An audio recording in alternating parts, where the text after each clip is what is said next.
Atos 13:52. Os discípulos estavam cheios de alegria e do Espírito Santo.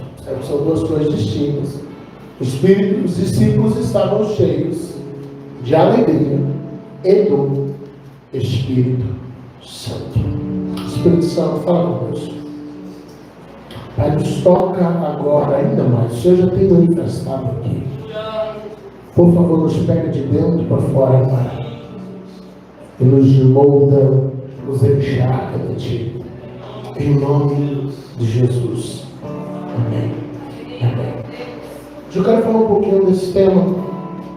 Encharcados da visão, fizemos de última hora.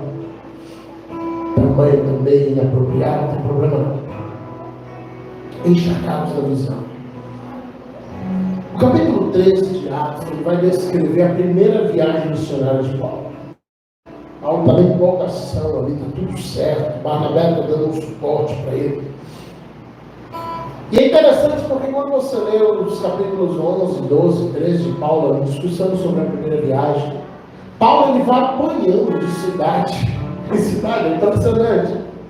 Paulo não sai de nenhuma daquelas cidades ali por meios normais. Ele desce desde cesto por cima do muro, ele sai fugindo de madrugada, ele é deixado como morto depois de ser quadriplegiado.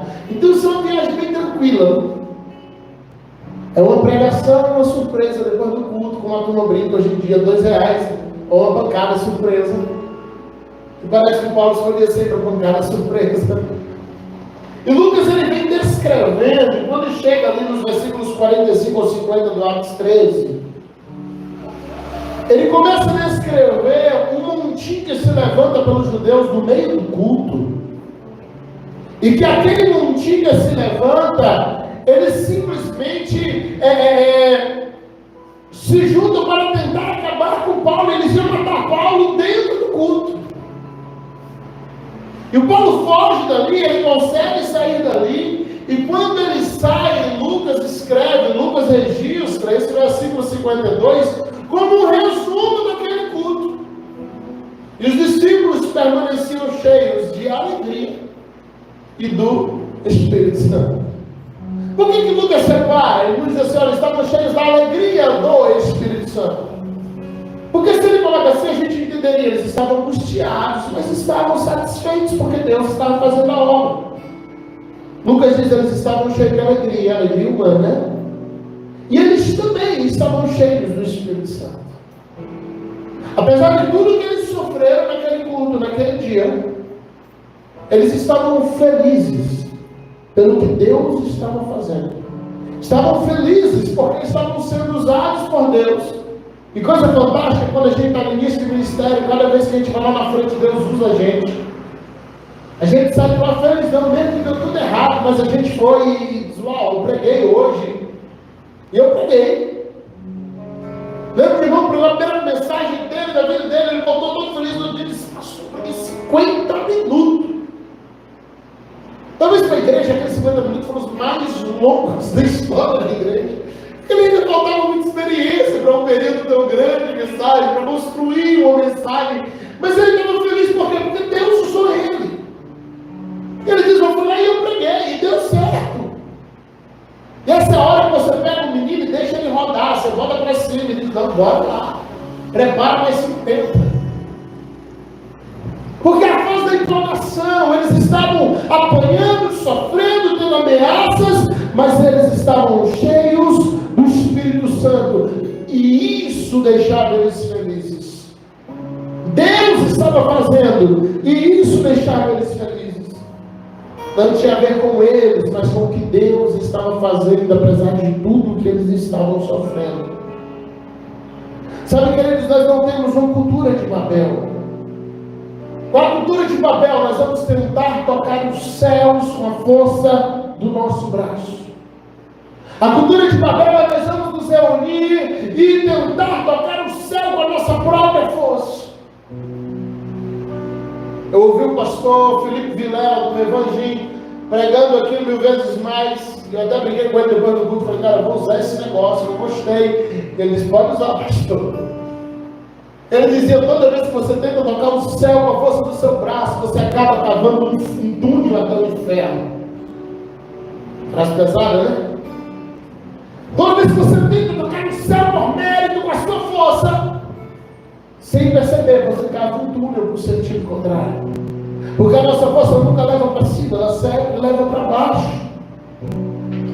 Eu aprendi nesses dias a duras penas que tudo que nasce grande é monstro. Tudo que cresce rápido são doenças degenerativas. No reino de Deus há um processo. Lembra do pastor que ministrou na cobertura apostólica? Eu não lembro o nome dele. Gravei tudo menos o nome. Não sei se você gravou. É um nome complicado. Esse cara vem de fora, gente. Esse cara é gringo. E ele dizia: não construa ramo para os seus obreiros. Os obreiros não vão gostar de outro ouvir. Não faça lavadores para os seus obreiros. Você vai botá-los a perder. Ele dizia: o reino dos céus é escada. Ensine-os a importância de cada degrau. Quando a gente entende isso, porque isso não tem a ver com acelerar ou segurar a vida de ninguém, não, longe disso. É Deus quem faz. Mas quando a gente entende a importância dos processos, de cada degrau, de cada fase, que Deus vai nos permitindo viver, e eu vou repetir o que eu estou falando aqui há semanas, por que não dizer há meses ou há 2 anos, isso nunca vai ter a ver com cargos, tem a ver com o aumentar de uma chama que queima aqui dentro. E o Senhor vai nos permitir viver degraus de intimidade. O Senhor vai nos permitindo viver degraus de crescimento, degraus de profundidade nele. O processo ele faz parte da maravilhosa graça de Deus. A maior demonstração de graça, aprendi essa com o pastor Júlio César, é um carcereiro abrindo a porta de uma cela e dizendo a Barrabás: pode ir embora, um tal de Jesus vai morrer no seu lugar. E nós vivemos isso diariamente. Sempre tem um carcereiro abrindo a porta e dizendo: Jesus vai pagar por você. Jesus vai pagar por você. E isso é graça. Agora, quando nós entendemos isso, quando nós entendemos a maravilhosa graça de Deus, nós entendemos que o processo faz parte dessa graça. Em Lucas 5, falei muito vagamente sobre isso aqui domingo passado. Jesus chega na beira do mar da Galileia, região de Cafarnaum, também chamado de Lago de Genezaré. Jesus chega na beira daquele lugar e ele vê ali uma costa marítima, uma área pesqueira. Você já teve em cidades praianas na área pesqueira? Você vai na praia e lá está tudo tranquilo, tem chaboís. Alguns lugares mais do que os outros, tem gente que ama se divertir no meio da multidão, nunca entendi. Eu vou para os lugares que tem praia, fico procurando aqueles bairros mais deserto perigoso, que a gente fica lá sossegado. No mínimo você vai roubar, mas fora disso, você tem espaço para andar, para correr, para brincar. Mas você chega numa ala pesqueira da praia, você não tem espaço para banhistas, porque são muitos barcos. São dezenas e às vezes centenas de barcos amarrados. Agora imagine isso em um tempo em que as pessoas viviam basicamente da olaria, da arte do ferro. Eles estavam mexendo com ferro, com madeira, com barro e pesca, caça. Não era como hoje você ia lá no atacadão e comprava um frango congelado. Não, tu ia ter que correr atrás do frango, no meio do mato. Serviço era manual. Quantas pessoas, quantos barcos, quantos pescadores não tinham ali?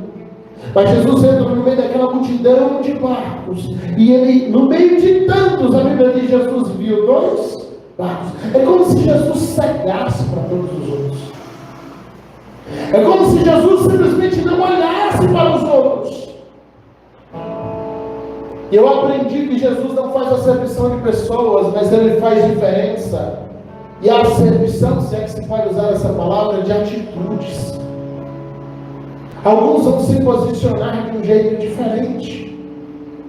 Alguns vão passar mais tempo no colo do pai, não é porque o pai ama mais esse do que o outro, é porque aquele é mais grudento e ele sabe apreciar o colo do pai. No meio de tantos, a Bíblia diz, Jesus olhou e ele viu 2 barcos, como se não tivesse mais nenhum. Eu aprendo com a atitude de Jesus ali, que eu posso ser o barco que Jesus vê, mas eu também posso ser o barco que ele ignora. O barco ele decide não ver. Aqueles homens pescaram a noite toda. O Pedro, o Tiago, o João, o André, eles eram pescadores experientes. Se não teve pesca para eles, não teve para mais ninguém. O mar não dava para peixe. Às vezes é a lua, às vezes é a movimentação das ondas, às vezes é o vento, uma série de fatores. Quando não dá para um, não dá para ninguém. Quando não dá para peixe, dá para todo mundo, mas quando não dá para ninguém. A temperatura, uma série de coisas podem interferir nisso aqui. Mas no meio de tanto, Jesus viu 2 que tinha fracassado igual todo mundo, que já estava indo embora, que amarraram seus barcos cansados, porque aquela turma toda pessoa a noite toda. Estavam indo para casa. Tem 2 que em meio a todo cansados, toda dor, tudo que eles estavam passando de angústia e frustração, eles param para lavar as redes. Se a gente pega o original ali, é o mesmo que Paulo usa lá na frente, falando a Timóteo, dizendo a Timóteo, maneja bem a palavra. Manejar ali é construir, consertar, reparar. Falei isso aqui muito brevemente também no domingo à noite. Eles estão reparando a rede. Ele disse que Jesus não faz acepção de pessoas, ele vai fazer acepção de atitudes. Porque em meio a uma multidão, e pega isso aqui porque isso aqui é chave, se você souber guardar para o seu coração. Jesus está procurando pessoas que estão dispostas a não desistir em meio a constantes fracassos. É muito fácil não desistir quando você está acertando, está dando tudo certo. Mas o Senhor quer lidar com pessoas que não desistem no meio dos fracassos. Com pessoas que não desistem depois de muitos anos. Se a gente falar de um Neymar Júnior, que para mim é um grande jogador, apesar de não gostar de jogar, ele só está ali para ganhar dinheiro, mas ele sabe jogar, ele só não liga para jogar. Mas o Neymar, que quebrou tudo no Santos, e a gente conheceu ele em 2009, ele estourou, fez o Santos, um time pequeno do Brasil, aparecer no mapa e ganhar todos os campeonatos possíveis, levou o Santos para o Mundial. O Neymar foi recusado no São Paulo. O Neymar foi recusado por um monte de time. Eu lembro que eu tinha alguém entrevistando o técnico da época do São Paulo, dizendo assim, rapaz, como você veio em 2009, no Neymar estourado, como você vê o Neymar hoje, o que você pensa por ter recusado ele e aquele técnico para não se humilhar? Ele disse, não, eu ajudei a carreira dele, eu fiz ele procurar melhorar. Mas já pensou se ele tivesse desistido daquele primeiro não, quando alguém disse, você não sabe jogar bola. Hoje ele tem um dos salários mais caros do mundo. Que ele ganha por minuto, não ganha por ano. Se postar um vírus no story, então, misericórdia. É 138 mil por história que ele postar falando alguma coisa boa do time. Primeiro que ele postou 15 só para pirraçar e ver se funcionava. Só deixa eu ver se esse negócio funciona. Mas lá atrás alguém disse, você não é bom. Você não serve. Nós não queremos você. Deus está procurando pessoas que em meio aos fracassos vai dizer, eu não desisto. Que em meio aos fracassos vai dizer, eu não desisto. Que vai limpar as redes, vai reparar. Quando eu lavo rede, você já viu rede sujar? A rede cheia de buraco, né? Você lava a rede de quê? Como é que é? Você pega e esfrega? O que é limpar a rede? É você botar de molho no sabão? Não. É você tirar dela tudo que veio grudado. E que vai pesar nela no outro dia. Porque se você não tirar aquele peso extra, ele vai terminar de rasgar a rede. E você nunca mais vai pescar nada com ela. Eles estão tirando os excessos. Isso aqui é algo que a gente espiritual, diariamente, toda vez que a pescaria der errado, a gente sentar no meio do cansaço, do fracasso, da frustração, pegar a nossa rede e começar a reparar toda ela, o que a gente está carregando que não gera fruto. Lembra do que a gente pregou aqui sobre a videira e a treliça, quase um ano atrás? Aqueles galinhos que vai nascendo dos lados que eles bem querem. Que você não pode deixar ele frutificar, apesar de às vezes ele até ser bom para fruto, mas você não pode deixar ele dar fruto, porque ele está dando fruto para um lado errado. Vai passar a videira para um lado que não deve. Se você deixar frutificar para um lado que não deve, ele vai dobrar a videira e se ela encostar no chão, ela forma um arco. E ela limita seu crescimento, aquele vai ser o tamanho dela para o resto da vida. Então toda vez que um galho cresce para o lado errado, por mais frutífero que ele seja, ele precisa ser cortado. Porque senão ele vai matar, ou no mínimo, limitar a videira. Uma videira cresce do dia que ela nasce ao dia que ela morre, ela não tem limite de crescimento. Mas se o galho dela fazer um arco e tocar o chão, criar duas raízes, ela vai ficar frutificando daquele tamanho para o resto da vida. Porque as duas pontas, e o reino de Deus não pode ter duas raízes. A igreja não pode fluir em duas visões. Não pode ter dois troncos. A gente não pode trabalhar sobre duas raízes que tocaram no chão, porque isso, por mais que nos mantenha frutificando, mas vai nos manter nesse tamanho para sempre. E nós queremos furar teto todas as vezes que nós encostarmos nele. Porque Deus vai abrindo a nossa visão e vai nos dando novos parâmetros da visão, e nós vamos crescer nisso. E tem muita coisa que para agora a gente diz não serve para nós e amanhã vai servir. Tem muita coisa que a gente está fluindo agora e amanhã vai cortar tudo. Porque novos níveis exigem novos protocolos. Novos níveis exigem novas formas de movimentação. Você já viu os policiais entrando na favela com pistola na mão? E o bandido recebe ele com um fuzil com metralhadora? Tem 50 policiais de um lado, 50 bandidos do outro, 50 policiais com pistola, 50 bandidos de fuzil. No final você tem um policial ferido e 10 bandidos mortos. Como essa conta não bate? O nível do armamento do policial às vezes é muito menor.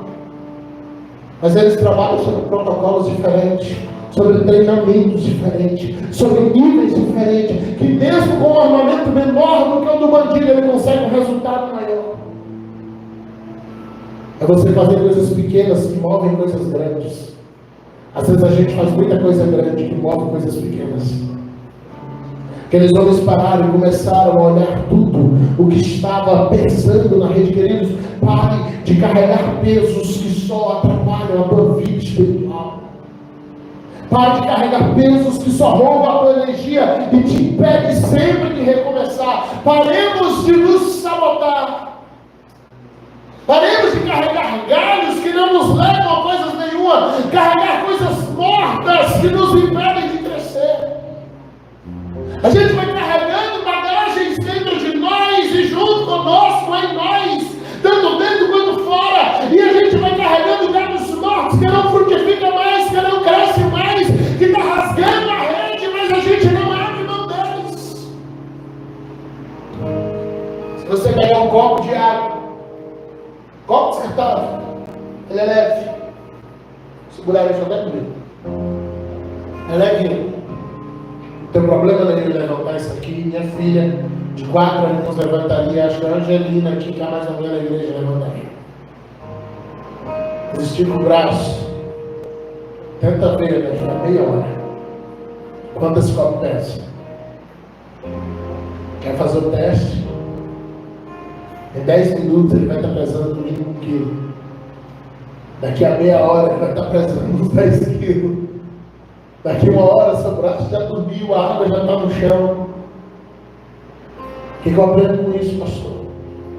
Que às vezes o peso das coisas não é determinado pela densidade deles, mas por quanto tempo eu estou disposto a carregá-lo. Tem coisa que é leve, mas se você carregar por muito tempo vai te pesar. Tem coisa que é leve, mas se você insistir carregando isso vai roubar as suas energias. E nós precisamos estar prontos para se livrar dos fardos, deixar para trás, porque a gente começou aqui falando de um texto que os apóstolos estavam apanhando, sabe, sofrendo, mas a Bíblia diz que eles estavam cheios de alegria. É como se você lê aquilo ali no versículo 52, já nos 13, ao mesmo você lê assim, ó, eles estavam leves, estavam apanhando, mas estavam leves. Eles entendiam o que eles estavam carregando. Jesus está sempre andando no meio dos barcos. Jesus está sempre andando no meio da igreja. Então se posicione para que você seja visto por Ele. Se posicione para que Ele olhe para o seu barco e queira entrar nele. Mas não tente impressionar Deus com coisas. Só se renda. Às vezes nós podemos servir a Deus, nós queremos impressionar Deus com tantas coisas. Nós podemos servir a Deus com coisas tão simples. Tão simples. A gente começou aqui falando alguns minutos instrutivos, falando sobre olhar para essa casa de Deus, para saber, eu vou investir aqui, eu vou conseguir recurso para essa casa, Jesus, e a festa vai ser linda. Quando chegar na festa, tudo que fluir aqui, você pode ser o que não vai cantar, você pode ser o que não vai pregar, você pode ser a pessoa que talvez não vai se destacar no dia da festa, mas lá no céu o Senhor sabe o que você fez e vai haver galardão para a tua obra. Mateus 10, 42 vai dizer que quando eu recebo um profeta e o honro como profeta, o Senhor me dá galardão de profeta. Então eu aprendo com isso que eu não preciso profetizar para ter galardão de profeta. Eu tenho que investir para que o profeta exerça seu ministério. Marcos 10, 42 diz: quando eu dou um copo de água ao discípulo, porque ele é discípulo, eu tenho galardão de discípulo. Você gosta de Mateus? Copo de água para os 10 pequenos em nome dos discípulos. Em verdade vos digo que de modo algum perderá o seu galardão. Outros textos foi Marcos 10, 42, parece que é a referência mesmo. 10, 42, procura Mateus e Marcos.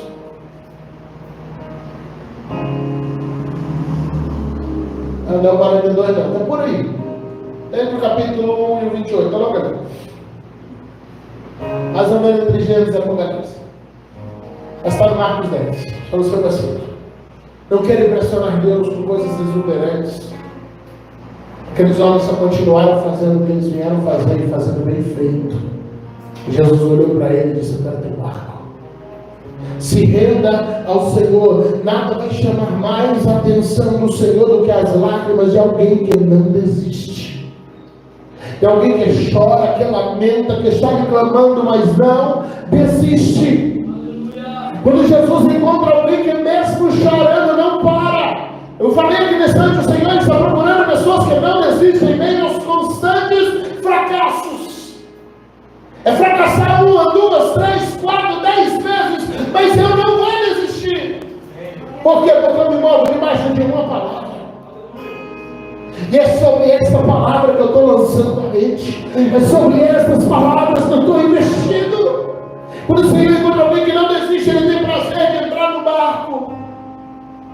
Ele vai te dar um chamado. Olha, eu vou interagir com muita coisa do que eu falei aqui. O profeta descarrega. Isso aqui descarrega. Ele entra no teu barco e te dá um chamado. E o que é chamado, pastor? Chamado é quando ele te chama para fazer coisas que estão além da sua capacidade, para investir recursos que você não tem, fazer coisas impossíveis, dependendo dele. Ele chama o Pedro cansado e diz assim: bora no meio do mar, bora localizar peixe, bora achar onde os peixes estão, Pedro. Eu vou te mostrar aonde estão os peixes. E você sabe isso para quê, Senhor? Para eu ficar milionário? O Senhor diz: não, é para mostrar para os outros onde é que está o peixe. Cuidado, filho. Aí o Pedro vai lá cansado, rema até o meio do mar. O Senhor mostra onde estão os peixes. Ele diz: agora, Pedro, chama eles e distribui os peixes. E a Bíblia diz que o barco do Pedro ia afundar. Porque quando você tem um chamado, se você não usar, seu barco afunda. Esse seu chamado não é opção. Para quem foi chamado é obrigação. Aí o Pedro chama, a Bíblia diz que alguns pegam o barco e vem cá buscar os peixes. Então depois o barco do Pedro está cheio. E ele, Senhor, o que eu faço com o barco cheio? Leva para a praia, Pedro, e dá para os que não vieram, nem quando tu chamou. Porque tem gente que você está contando milagre. Eu falo, irmão, o milagre está aqui. Vem aqui, irmão. Vem aqui na terça-feira. Você vai orar aqui, irmão. E Deus vai te dar um milagre. Você está contando, irmão. Olha, o Senhor mostrou. Se você fizer uma campanha de jejum, Deus vai te dar um milagre. Você mostra o que dá peixe, mas o indivíduo nem isso faz. Ô Senhor Espírito, você quer o chamado? Leva um peixe lá para ele, Pedro. Pode baixar mais na frente. Leva um peixe lá para ele. Mas Senhor, ele não quis vir nem para buscar. Senhor, eu mostrei, ele não veio. Tem bronca não, Pedro. Leva para ele também. Isso é ministério. A Bíblia diz que o Pedro chega lá, deixa o barco cheio, deixa tudo e vai embora. Ministério fala de dar aos outros. Só que eu não posso dar do que eu não tenho. Eu não posso dar do que eu não carrego. E é por isso que eu preciso me encher dele antes de querer dar qualquer coisa a alguém. É por isso que eu preciso me encharcar da visão antes de querer distribuir a visão. A nossa convicção vai convencer pessoas mais do que nossas palavras. Se eu falo para alguém, vai lá na festa, vai ser bom, a pessoa vai entender que nem eu acredito naquilo. Mas quando eu digo, vai lá na festa, olha, vai ser a festa. Deus vai se manifestar. Os pregadores que vêm são homens de Deus. O pessoal do louvor é gente de oração, é gente de Deus. Olha, vai lá na festa, porque Deus vai fazer coisas grandes. Nós vamos subir de nível nessa festa. Agora já não são suas palavras, é sua convicção. Você acredita no que você está falando. Então se encharque do que você precisa dar a outros. O pastor Vilela testemunhar, você está aqui porque eu peguei tanta coisa boa naquela mensagem dele. Ele falando que foi lá na repartição de energia, né? Acho que de Santa Catarina, me parece. Foi no Rio Grande do Norte, um canto desse do Brasil aí. Eu não sei o nome lá, mas ele era como se fosse a coelba deles. E o pastor precisava resolver um negócio porque cortaram a luz de uma repartição da igreja. De um salão atrelado à igreja. E ele foi lá com o pastor e ficou lá, e de repente ele disse que precisou ir no banheiro. E quando ele chega no banheiro da coelba deles, que bateu luz, não tinha luz no banheiro da coelba. Ele falou assim, rapaz, não tem luz nem aqui. O negócio está feio. O Espírito Santo começou a ministrar com ele no banheiro. Falou assim, filho, isso aqui às vezes é minha obra. Tem gente que está tentando abençoar todo mundo, mas não tem nada para si. Está tentando dar luz a outros, desligando a luz de quem pagou, mas quem não pagou, mas tem repartições da casa dele que está no escuro. Vamos ser muito sério. Nós não podemos querer encher outras pessoas se nós estivermos vazios. Olha, Deus envia mais pessoas para enchermos elas, mas nós estamos vazios. Você precisa se revestir antes de avançar. Falei que domingo raso revela o quanto você tem de Deus, mas só as águas profundas revelam o quanto Deus tem de você. Você fala para envolver pessoas, mas é o que elas veem em você, que vai gerar nelas um desejo de mudança. Elas precisam te ver queimando. As pessoas precisam te ver pegando fogo quando você vier ministrar aqui, quando você estiver na porta, quando você falar de Jesus com alguém no seu trabalho, na faculdade, na escola. As pessoas precisam olhar para você e ver você em chamas com Deus. Quando elas estiverem queimando pelo Espírito Santo, elas vão levar a sério o que você prega. Quando elas olharem para você e ver o Espírito Santo em você, suas palavras vão fazer sentido. Porque agora já não tem a ver com o que eu ouço, mas com o que eu estou vendo. Já não tem a ver com as coisas que eu escuto de alguém, mas com o que eu vejo na vida dela. Então pare de negociar a sua vida com Deus. Para de negociar a visão. Para de negociar o chamado. Para de negociar o lugar secreto. Para de negociar a consagração. Para de negociar o estudo da palavra. Deus não restitui nada que você negocia por conta própria. Isso é muito sério. Deus não restitui nada do que você negocia por conta própria. Nós falamos aqui de barcos, de ser dono de barco. Se você vende passagem no teu barco para Jonas, você tem que estar ciente que você vai perder junto com ele. Porque enquanto Jonas dorme, a tua mercadoria vai para o mar.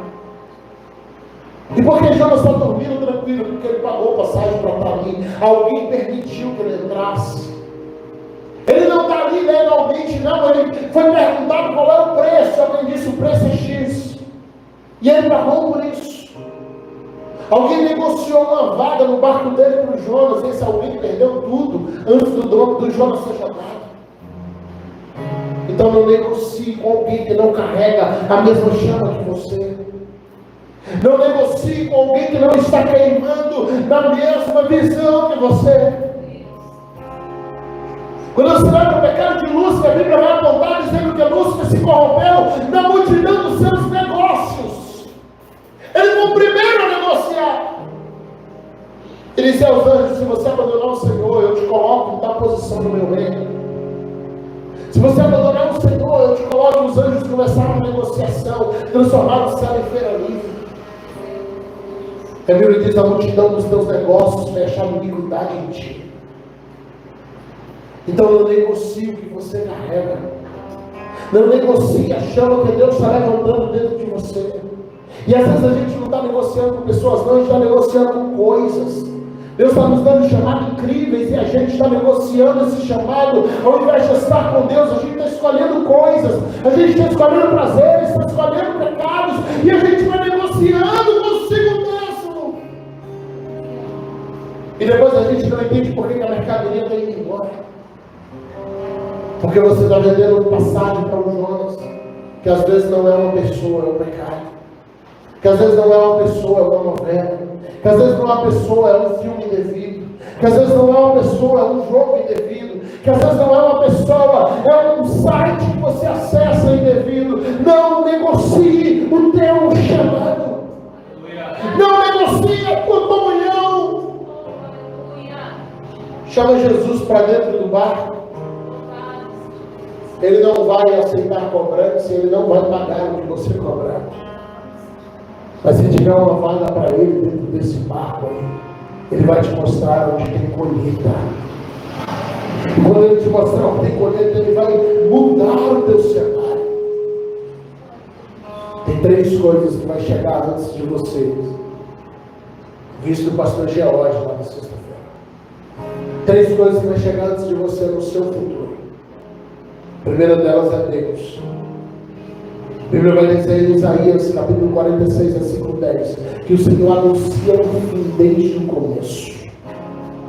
Ele anuncia como será o final desde a antiguidade, porque ele já esteve lá. O Senhor já esteve no lugar para onde ele está te enviando. O Senhor já esteve no ambiente de promessa que ele te fez. A segunda coisa que chega no nosso final antes de nós, no nosso futuro antes de nós, são as nossas palavras. Provérbios capítulo 18, versículos 20 e 21, vai dizer que os nossos lábios, que o nosso coração vai receber daquilo que a nossa boca fala. Que nós vamos colher daquilo que a nossa boca fala. E no verso 21 vai dizer: a morte e a vida estão no poder da língua. Então começa a profetizar bênção, meu irmão, porque a tua boca tem poder diante de Deus. Terceira coisa que vai chegar no teu futuro antes de você é a tua semeadura. Tudo aquilo que você vê, isso vai muito além de dinheiro. Ainda que o dinheiro seja talvez a principal ferramenta da semeadura, mas o que você vê em oração, em consagração, em investimento, em honra, ela chega no meu futuro antes de mim. Ela chega lá na frente antes de mim. Só investe no futuro, só investe numa obra, só investe no ministério quem acredita nesse ministério. duvida do que Deus falou a respeito desse ministério. Somente quem se encharca na visão consegue investir no que Deus está falando. Eu preciso entender Hebreus 6,10. Vai dizer que Deus não é injusto para se esquecer de tudo que eu fizer por Ele enquanto eu sirvo aos santos. Eu estou fazendo por Ele enquanto eu sirvo pessoas. Deus chega no meu futuro antes de mim. As minhas palavras chegam no futuro antes de mim. Os meus investimentos chegam no meu futuro antes de mim. Cada hora de oração, cada hora de leitura bíblica, cada hora de investimento espiritual vai chegar no teu futuro antes de você. Quando você chegar lá, o cenário vai estar pronto. Porque Deus vai fazer antes. Porque Deus vai providenciar antes. É por isso que a palavra diz: Jesus chamando Pedro, veio até mar alto, e chegou lá, colheram. Não é pescaram. Não ficaram lá com a vara, uma rede esperando, não. O Senhor já tinha plantado a colheita de Pedro. Pedro te trouxe só para pegar. Porque você emprestou um barco para eu pegar a palavra. Que nós possamos diariamente doar o nosso barco para Cristo. E que no meio de uma marina cheia de canoas, barcos grandes e pequenos, que Ele olhe para nós. Que o Senhor te veja. O Senhor te veja. Quando Saul se corrompeu, Israel estava desviado. O Senhor disse a Samuel: eu achei a Davi. O que ele está querendo dizer? Palavra de Jesus à mulher samaritana: o Pai procura adoradores que adorem em espírito e em verdade. Ele continua procurando. Porque tem muitos pregadores, mas pouca gente para ser uma mensagem viva. Tem muita gente para falar, mas pouca gente para representar. Tem muita gente tentando substituir Jesus, mas pouca gente representando Ele. Tem muita gente que acha que pode viver sem a presença. São os salvos. Mas tem alguns Davis que vai buscar a presença no primeiro dia de reinado. O Senhor diz: eu achei o homem segundo o meu coração. Ele era perfeito, pastor? Não, cheio de falha, terrível, mas tinha um coração adorador. Você pode ficar de pé, quero orar com você.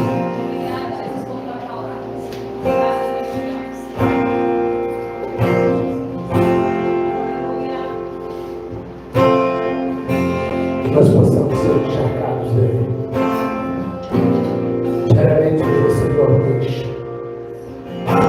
Mais do que dizer: Senhor, me usa, que você esteja pronto para dizer: Senhor, me enche. Me enche, me enche, me enche. Eu quero ser cheio. Olha isso. Se isso é a realidade da sua vida, glória por isso. Me enche, Jesus.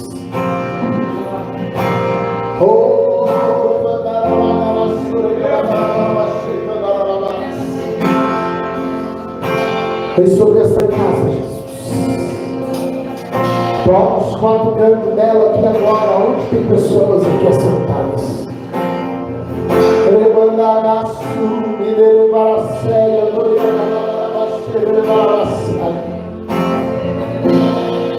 Veja pessoas aqui no meio dessa marina, Pai. Encontre barcos aqui, Jesus.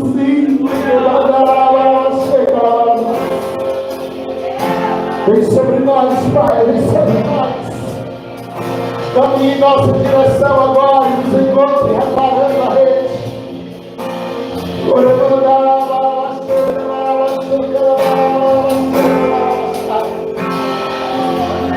Desenvolva com o teu Espírito agora, Pai. Nos abraça com o teu Espírito agora, Jesus.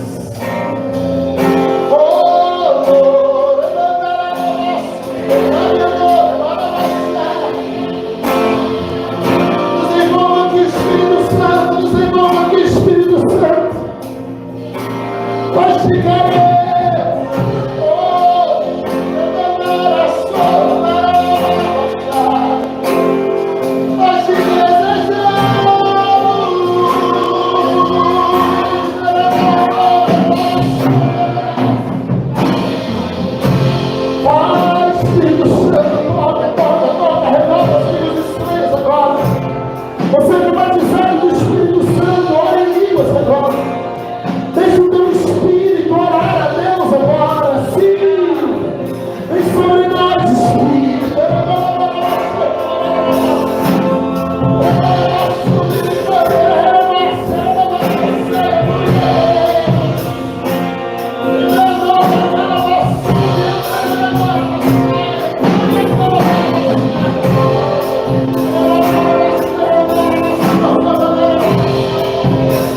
Onde já vem